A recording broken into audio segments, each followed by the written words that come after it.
Halo, saya Priyadi. Saya adalah dosen tetap di Universitas Telkom. Saya akan menjelaskan RPS mata kuliah pemrograman web 2 yang saya ampu. Jadi, mata kuliah pemrograman web 2 yang saya ampu berfokus mempelajari bahasa pemrograman web server menggunakan bahasa pemrograman PHP.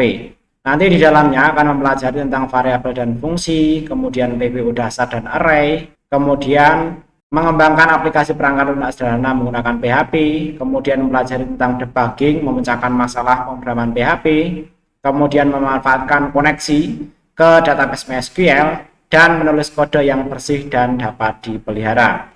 Adapun subcapaian pembelajaran mata kuliah pada mata kuliah pemrograman web 2 ini yang pertama, diharapkan mahasiswa akan mampu menjelaskan dan membedakan konsep dasar pemrograman web server PHP dibandingkan dengan yang lainnya.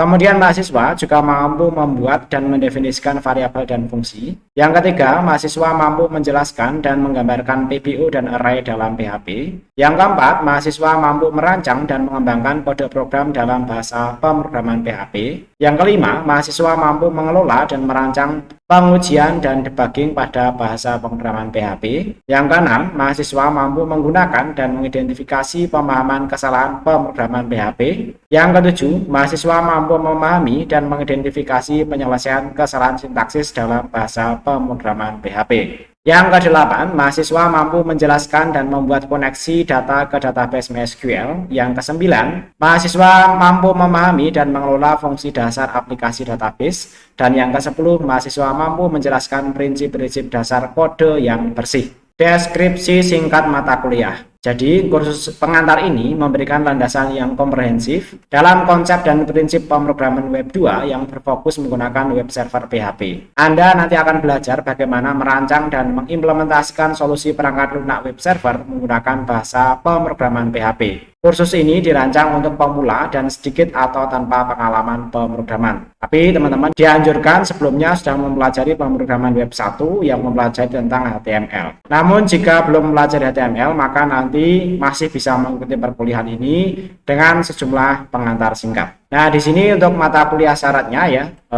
dianjurkan sudah mengikuti perkuliahan pemrograman web 1. Selanjutnya berikut ini detail dari sub CPMK tiap akhir belajar ya. Untuk pertemuan yang pertama, mahasiswa diharapkan akan mengetahui tentang pemrograman PHP, server lokal, dan editor kodenya. Nanti teman-teman diharapkan tahu mengenai gambaran umum paradigma pemrograman web dengan PHP, prinsip web server, dan pentingnya web server dan keunggulannya ya. Jadi nanti penilaiannya akan diukur dengan kemampuan mahasiswa menjawab kuis minimal 80% dan menyebutkan web server dengan 90% benar. Kemudian pertemuan yang kedua, mahasiswa diharapkan akan mampu mendeskripsikan konsep dengan benar dan mempraktekkan algoritma pemrograman web server dengan PHP dengan tepat. Keberhasilan belajarnya diukur dengan menjawab kuis terkait dengan algoritma pemrograman PHP dan mempraktekannya dengan minimal 80% benar. Kemudian pertemuan yang ketiga, mahasiswa dapat menjelaskan hubungan fungsi dan prosedur, dan mahasiswa dapat mempraktekkan pemrograman fungsi dan prosedur dengan benar. Keberhasilan belajar diukur dengan menjawab kuis dan mempraktekkan pemrograman fungsi dan prosedur dengan minimal 75% benar. Pertemuan yang keempat, mahasiswa mampu menjelaskan dengan benar konsep dasar PPU dan mempraktekannya dalam pemrograman PHP. Keberhasilan mahasiswa diukur dengan menjawab kuis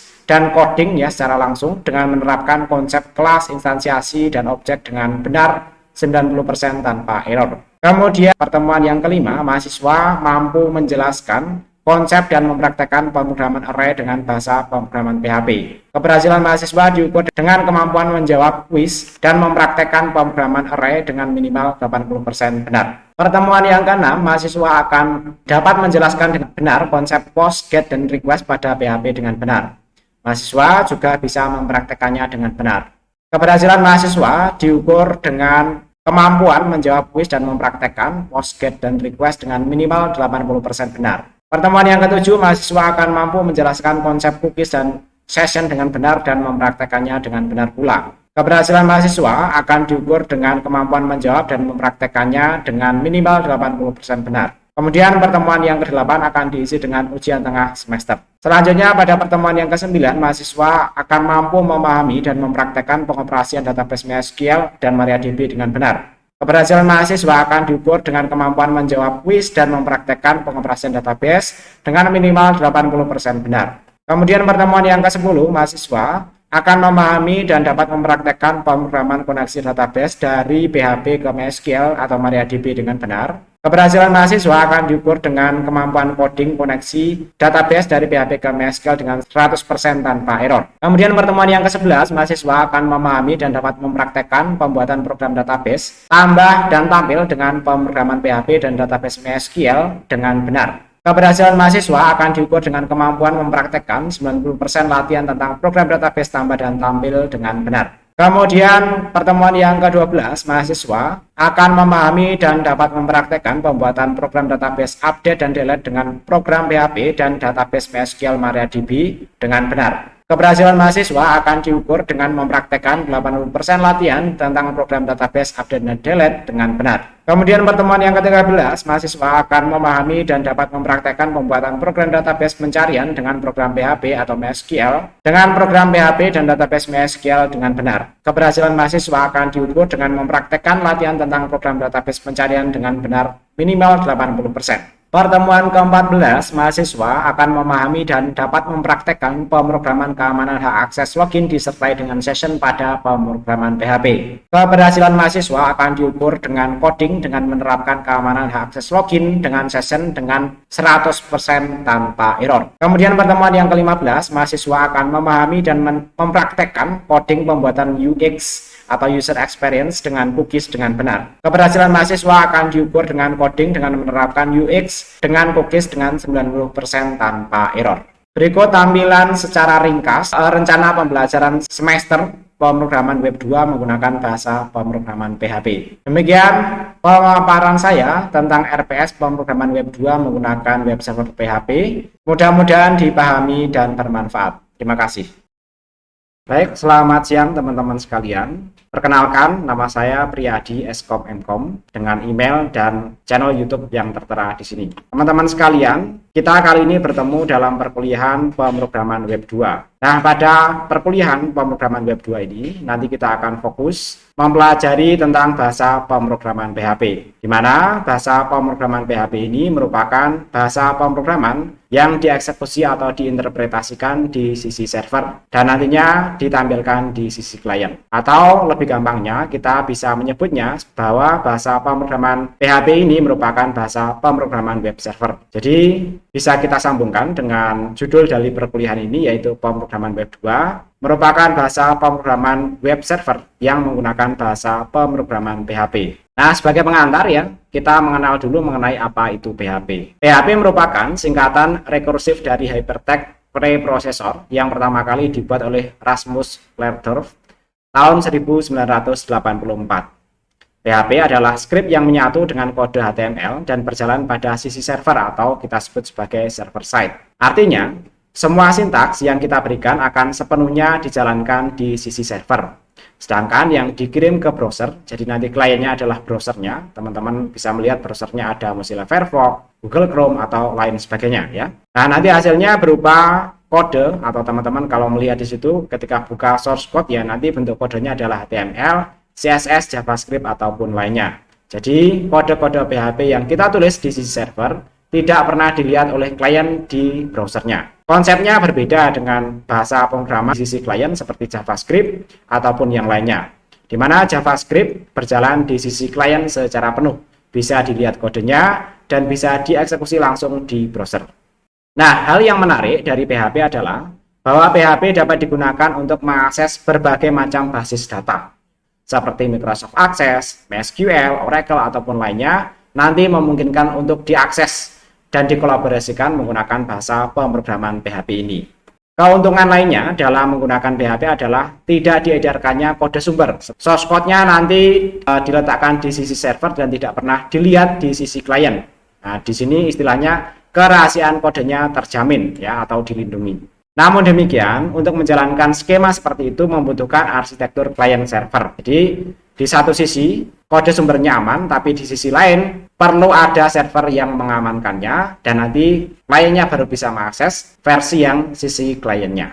Namun demikian jangan khawatir juga, nanti memungkinkan ketika kita belajar Kode-kode PHP itu dijalankan di desktop secara langsung menggunakan server lokal atau biasa disebut sebagai virtual server. Nah, untuk dapat menggunakan PHP, kita harus mengaktifkan web server itu ya. Dan untuk dapat mencoba script PHP, kita tidak harus mempunyai server yang terhubung langsung ke internet atau ke jaringan komputer. Nantinya kita dapat menjalankan script PHP dengan menggunakan web server lokal yang terinstal di komputer kita. Kita menyebutnya biasanya sebagai localhost. Salah satu contoh web server localhost yang cukup terkenal adalah SAM, dan ini biasa digunakan dalam berbagai perkuliahan di berbagai kampus. Setelah kita nanti menginstal SAM pada komputer kita, maka kita dapat menggunakan PHP dengan cara menyimpan file PHP-nya dengan ekstensi .php. Jadi nanti apapun nama file PHP-nya, kita harus menyimpannya dengan ekstensi PHP. Jadi ekstensi itu biasanya kalau teman-teman lihat, kalau file Android itu ekstensinya APK, .apk. Nah, nanti untuk PHP itu .php ini. Nah, nanti kita harus meletakkannya ke dalam subfolder SAM yang nanti kita sebut sebagai htdocs. Nanti di server lokal lain akan kita sebut foldernya dengan nama yang lainnya juga. Nah, sebelum kita melihat hasil dari kode tersebut, kita harus terlebih dahulu menjalankan service localhost ya. Dalam hal ini untuk SAM menggunakan server Apache. Jadi nanti untuk server PHP sendiri tidak hanya Apache sebenarnya, bisa juga nanti ada Nging ataupun yang lainnya. Nah, nanti akan kita pelajari kalau kita mempelajari mengenai macam-macam server PHP. Nah, setelah itu nanti kita dapat melihat hasilnya dengan mengetikkan localhost kemudian nama file, atau kalau itu ada di dalam subfolder nanti kita mengetikkan nama subfoldernya itu baru nama filenya ke dalam browsernya. Ingat, browser tadi nanti bisa menggunakan Mozilla Firefox, Google Chrome, Opera, Safari, ataupun lain sebagainya. Namun demikian, dalam pembelajaran kita kali ini ya, walaupun tadi kita sudah banyak membahas tentang SAM ya, pengajar nanti akan menyampaikan materi menggunakan paket web server Laragon. Pengalaman pengajar dalam mengajar ya, kemudian pengalaman pengajar dalam melakukan pengembangan sendiri ya. Selama ini kalau menggunakan server Laragon lebih stabil ya. Sementara itu kalau menggunakan server SAM itu kadang terjadi error di database-nya, error di servernya Apache-nya atau lain sebagainya ya. Dan satu lagi di sini ya, untuk teman-teman yang menggunakan ini ya, laptop yang mungkin kualifikasinya menengah atau menengah ke bawah dengan menggunakan server Laragon ini nanti juga lebih ringan. Nah, nanti jika mahasiswa akan menggunakan paket server lain tapi tetap diperbolehkan seperti menggunakan paket server SAM, WAM ataupun lainnya nanti diperbolehkan kalau merasa mungkin relevan ya, entah laptopnya kualifikasi lebih tinggi atau teman-teman ingin mencoba ya server-server yang mungkin lebih populer atau lebih bisa diskalakan ya. Karena PHP adalah sebuah script yang menyatu dengan kode HTML, maka penulisannya pun menggunakan kode dan tag dasar HTML yang digabungkan dengan tag PHP, yaitu nanti kita gunakan tag, kemudian ini menggunakan tanda lebih kecil, tanda tanya, kemudian PHP. Ini tag pembuka PHP. Jadi disarankan teman-teman yang mengikuti perkuliahan pemrograman web 2 ini sudah mengikuti perkuliahan pemrograman web 1 yang sudah mempelajari setidaknya struktur dasar HTML. Jadi teman-teman bisa mengingat ulang ya, bahwa struktur dasar kode HTML dimulai dari tag pembuka HTML dan tag penutup HTML. Dan di dalamnya nanti ada head dan ada body. Nah, ini pembuka head, dan ini adalah pembuka body, dan nanti head ada penutupnya, body juga ada penutupnya ya.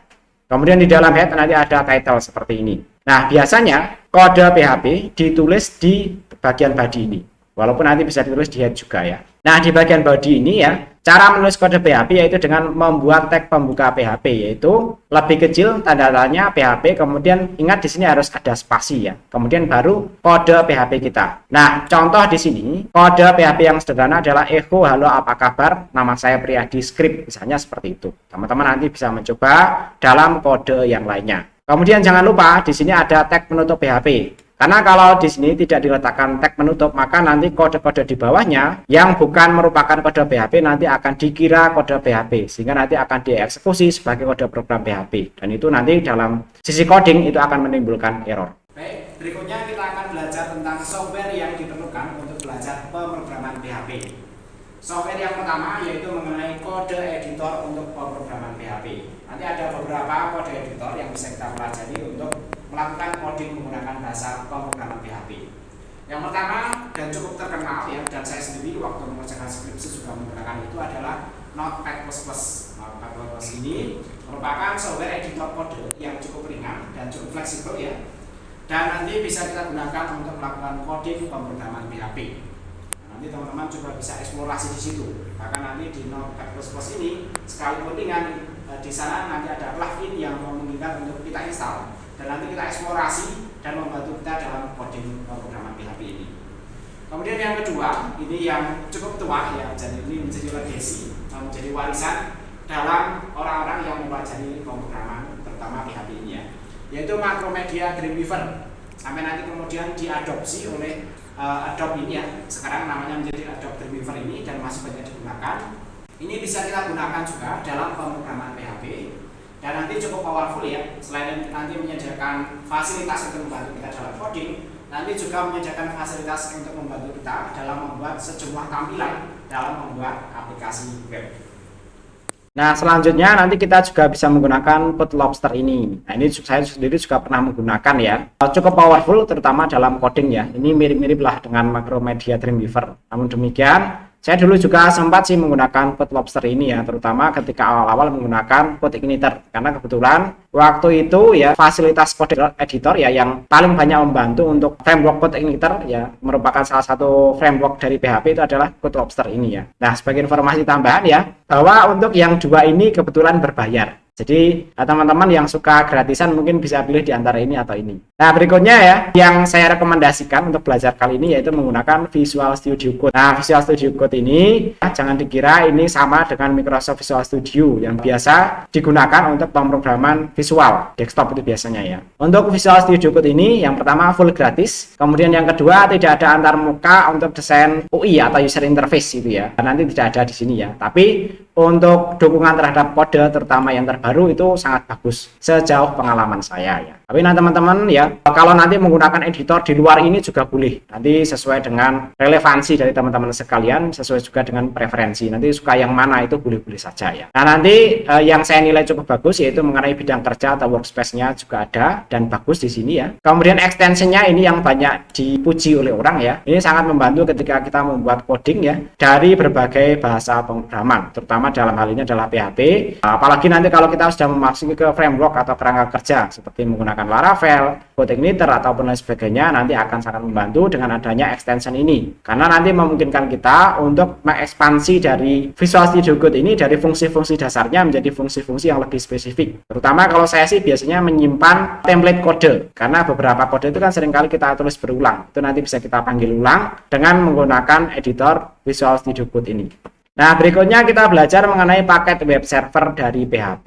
Walaupun tadi kita sudah menyinggung yaitu paket web server SAM Laragon ya. Namun demikian ya secara khusus nanti kita di sini ya akan membahas tentang Laragon yang disarankan dalam pembelajaran kita kali ini.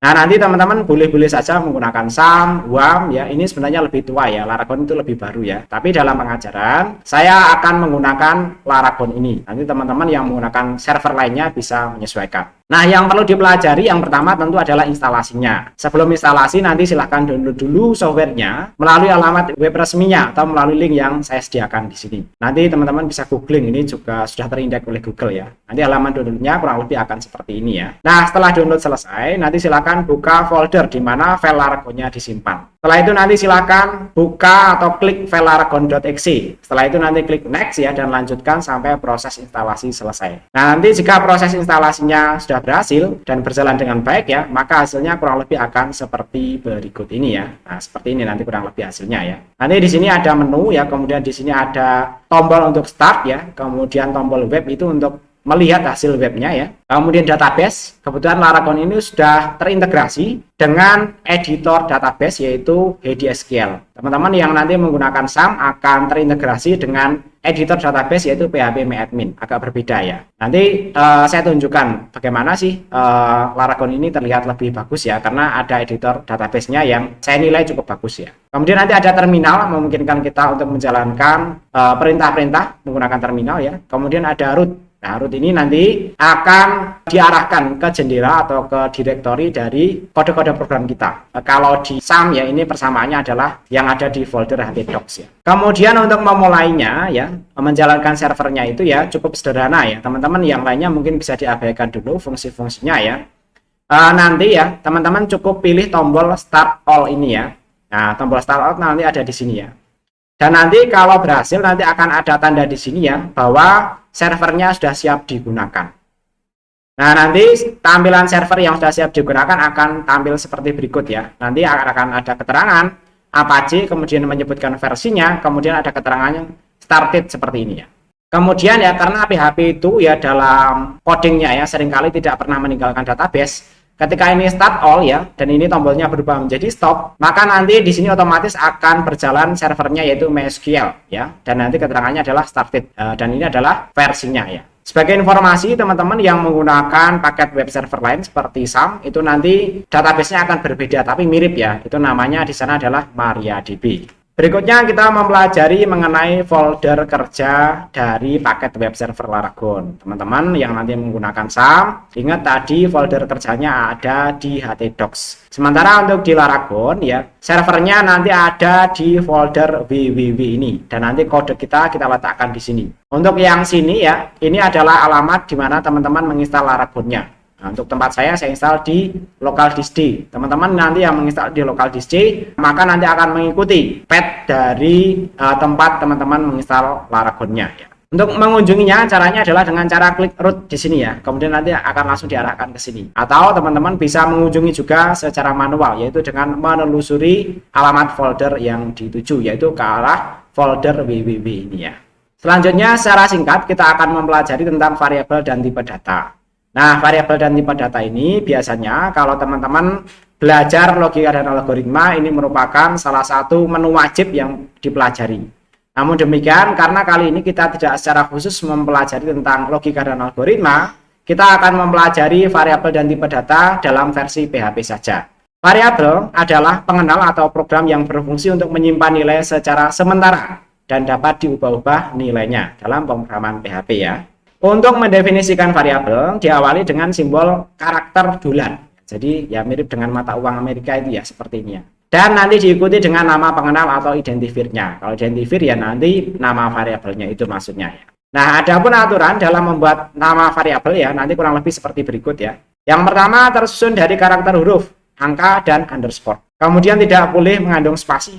Kemudian berikutnya yang ketiga, karakter pertama nama pengenal harus dari karakter huruf atau underscore ya. Jadi nanti karakter pertamanya tidak boleh menggunakan angka. Lainnya boleh ya. Huruf ataupun underscore boleh. Kemudian berikutnya huruf kecil dan besar dibedakan atau case sensitif. Jadi nanti kalau teman-teman membuat variabel misalnya tanggal lahir ya, misalnya satunya besar semua, satunya kecil semua, maka itu dianggap sebagai dua variabel yang berbeda. Misalnya membuat besar semua dipanggil menggunakan kecil semua tidak bisa. Kemudian ya, bahwa dalam PHP tidak diperlukan pendeklarasian variabel ya dengan tipe datanya. Artinya, ketika kita membuat variabel dalam PHP tidak harus mendeskripsikan apa tipe datanya dan nanti bisa diisi dengan tipe data apapun. Berbeda nanti dengan bahasa-bahasa pemrograman yang berbasis compiler seperti Java, Pascal ataupun yang lainnya yang nanti harus mendeklarasikan tipe datanya ketika kita mendeklarasikan sebuah variabel. Nah, setiap variabel yang terbentuk dalam pemrograman PHP ya bertipe varian. Dengan kata lain, dapat menampung tipe data dengan jenis apapun atau disebut sebagai dynamic variable.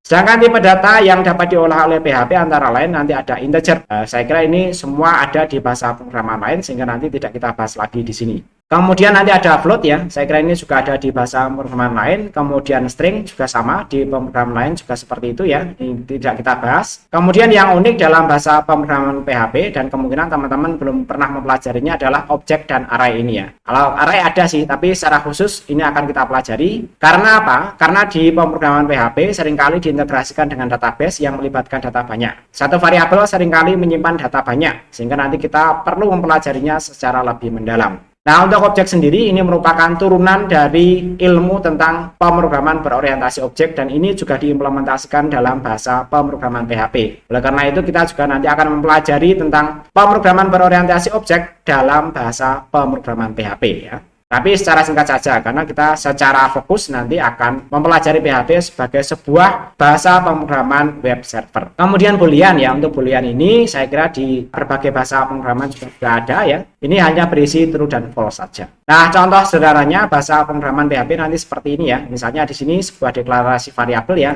info nilai, kemudian langsung bisa diisi 10.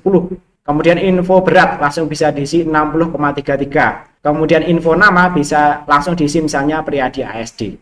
Nah, di sini kalau kita lihat ya, semua deklarasi variabel tidak dideskripsikan tipe datanya, tapi bisa langsung diisi dengan berbagai tipe data. Di sini diisi dengan tipe data integer ya, bilangan bulat ya. Kemudian di sini dengan tipe data float, bilangan pecahan, dan di sini diisi dengan string ya, merupakan karakter atau merupakan tulisan biasa yang dikurung menggunakan tanda petik seperti ini ya. Nah, berikutnya nanti di sini juga ada sejumlah latihan ya. Di sini saya jelaskan, nanti teman-teman bisa latihan ya. Latihan yang pertama saya sarankan latihan sederhana seperti ini, menulis kode mengikuti dari petunjuk pembelajaran yang ada ya. Nah, di sini misalnya adalah sebuah kode ya, title-nya adalah berlatih PHP ya. Kemudian di dalamnya ada variabel judul ya, di mana di situ ada keterangan hitung luas lingkaran ya. Kemudian ada variabel pi berisi 3,14 ya. Dan ini merupakan contoh penulisan statement pada PHP pada satu baris. Ini memungkinkan asal nanti dipisah menggunakan tanda titik koma seperti ini ya. Nah, kemudian nanti kita bisa mencetak ya dari variabel itu menggunakan echo judul seperti ini ya. Kemudian ya kita bisa membuat variabel lain misalnya r ya. Kemudian berikutnya bisa membuat echo br untuk memindah baris baru ya, sehingga nanti hasil cetak sebelumnya tidak tumpang tindih dengan hasil cetak yang kita lakukan saat ini. Kemudian luasnya misalnya bisa kita lakukan operasi aritmatika, yaitu dengan cara V dikalikan R atau VR kuadrat. Ini luas lingkaran ya. Kemudian hasilnya ya bisa kita kolaborasikan ya antara cetak string ya dengan cetak dari variabel luas yang sudah kita lakukan perhitungan sebelumnya di sini ya. Sehingga nanti program ini ya akan menghasilkan tampilan ya, luas lingkaran adalah hasil perhitungan luas lingkaran yang sudah kita hitung pada baris kode ini ya. Nanti teman-teman coba saja, nanti hasilnya seperti apa. Jika error atau berhasil bisa menjadi bahan diskusi di kelas. Nah, berikut ini catatan penting ya, perintah dasar PHP harus dipahami dan diingat ya. PHP nanti bisa ditulis menggunakan teks seperti ini ya, ini merupakan teks singkat ya, tanpa menggunakan PHP seperti ini. Tapi nanti yang saya rekomendasikan menggunakan tag ya dengan PHP seperti ini ya, menggunakan tanda lebih kecil, tanda tanya, kemudian PHP, kemudian jangan lupa di sini ada spasi ya, dan ini ada spasi. Karena apa? Kalau kita menulis seperti ini, kita nanti membutuhkan settingan khusus ya, nanti di file php.ini. Sehingga nanti yang saya kira fleksibel ya, nanti teman-teman menuliskan dengan tag yang seperti ini ya. Kemudian echo ini nanti digunakan untuk menampilkan data dari string atau variabel, dan nanti variabel seperti ini ya, dipakai untuk inisiasi nama variabel, namun dilarang dimulai dengan angka. Kurang lebih nanti seperti itu materi kita kali ini. Berikutnya, jika teman-teman ada pertanyaan, dipersilahkan. Oh, belum ada. Baik, kalau belum ada pertanyaan, berikut ada sejumlah pertanyaan singkat yang nanti akan membantu teman-teman dalam mengelaborasi pembelajaran yang sudah saya sampaikan. Yang pertama ya, ada pertanyaan. Apa saja nama server web lokal yang kalian ketahui? Mas siapa? Mas Rizky. Apa saja, Mas? Nama web. Betul. Selanjutnya, coba pertanyaan berikutnya. Apa saja nama editor pemrograman web server yang kalian ketahui? Ya, silakan. Visual Studio Code, Notepad, Adobe, atau Macromedia, Dreamweaver, dan lain-lain. Betul. Betul sekali. Mas siapa, Mas? Mas Rehan. 100 tuh, Mas Rehan. Selanjutnya, pertanyaan berikutnya yaitu mengapa program web server menggunakan PHP dikatakan aman? Ya, silakan. Mas siapa? Mas Ilham. Terus kode yang dikembangkan tidak dapat diakses oleh pengguna secara langsung. Betul sekali, Mas Ilham. Jadi program PHP yang kita buat tidak bisa diakses langsung oleh pengguna, sehingga nanti program kita aman, namun harus terdistribusi secara client server. Kemudian berikutnya, apa saja tipe data yang dapat diolah menggunakan bahasa pemrograman PHP? Ya, silakan. Integer, float, boolean, object, string. Betul sekali, Mas Rizky 100 ya. Kemudian yang terakhir ya, apakah dalam bahasa pemrograman PHP harus mendeklarasikan tipe data saat membuat variabel? Silahkan Mas Alvarezi. Tidak, betul ya, tidak perlu mendeklarasikan tipe data karena variabel dalam PHP memungkinkan diisi dengan berbagai tipe data. Baik, dari serangkaian presentasi dan tanya jawab kuis yang sudah dilakukan, saya lihat pembelajaran kita tercapai, teman-teman sudah bisa menjawab beberapa pertanyaan dengan benar. Selanjutnya, untuk mengelaborasi lebih lanjut mengenai materi terkait, teman-teman ada sejumlah tugas latihan yang bisa dikerjakan, sehingga nanti teman-teman benar-benar memahami secara teknis bagaimana bahasa pemrograman PHP ini nanti bekerja. Demikian perkuliahan kita hari ini, mudah-mudahan dipahami dan bermanfaat. Jika ada pertanyaan ataupun diskusi lebih lanjut, bisa disampaikan melalui saluran komunikasi yang tersedia. Terima kasih dan tetap semangat.